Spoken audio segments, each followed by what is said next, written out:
High, Shikha's কিচেনে সবাইকে স্বাগত জানিয়ে শুরু করছি আজকের রেসিপি। আলু দিয়ে বাটা মাছের পাতলা ঝোল। খুব কম তেল মশলা দিয়ে রেডি হয়ে যাবে বাটা মাছের রেসিপি। এখানে আমি 1 চামচ নুন দিয়ে দিলাম, হাফ চামচের একটু বেশি হলুদ দিয়ে দিলাম, অল্প সর্ষের তেল দিয়ে ম্যারিনেট করে নেব। মাছটাকে আমি 10 মিনিট রেখে দিচ্ছি। এখানে আমি পাতলা করে আলু কেটে রেখেছি, তার সঙ্গে টমেটো নিয়েছি, আদা নেওয়া আছে, জিরে আদা পেস্ট করে নেব, আর ধনেপাতা গোটা রেখে দিয়েছি। কড়াই গরম হয়ে গেছে, এবার আমি কড়াইয়ে তেল দিয়ে দিচ্ছি।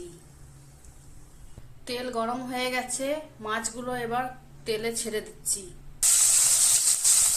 মাছটা ভাজা হোক, ততক্ষণ আমি মশলাটা সিধে পেস্ট করে নিচ্ছি।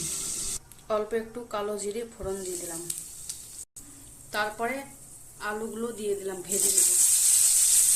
মাছগুলো ভাজা হয়ে গেছে, এবার আলুগুলো ভেজে তারপরে যে মশলাটা আমি বেটে নিয়েছি সেটা ঢেলে দেবো।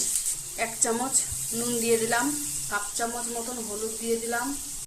আলুটা ভাজা ভাজা হয়ে গেছে, এবার মশলাটা দিয়ে দিচ্ছি। গোটা টমেটো কেটে রেখেছিলাম দিয়ে দিলাম, 1 চামচ মতন ধনে গুঁড়ো দিয়ে দিলাম।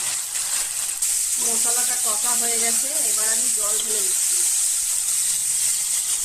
একটু নুন কম হয়েছে, আর একটু নুন আমি দিয়ে দিলাম। ঝোলটা পাতলা পাতলাই থাকবে। ঝোলটা ফুটে গেছে, এবার মাছগুলো ছেড়ে দিচ্ছি।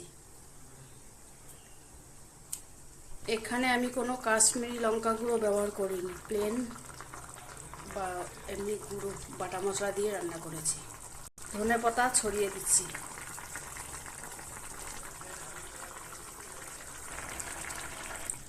আলু দিয়ে বাটা মাছের ঝোল রেডি হয়ে গেছে। একবার আপনারা এভাবে বানিয়ে দেখবেন, খুব সুন্দর লাগবে খেতে।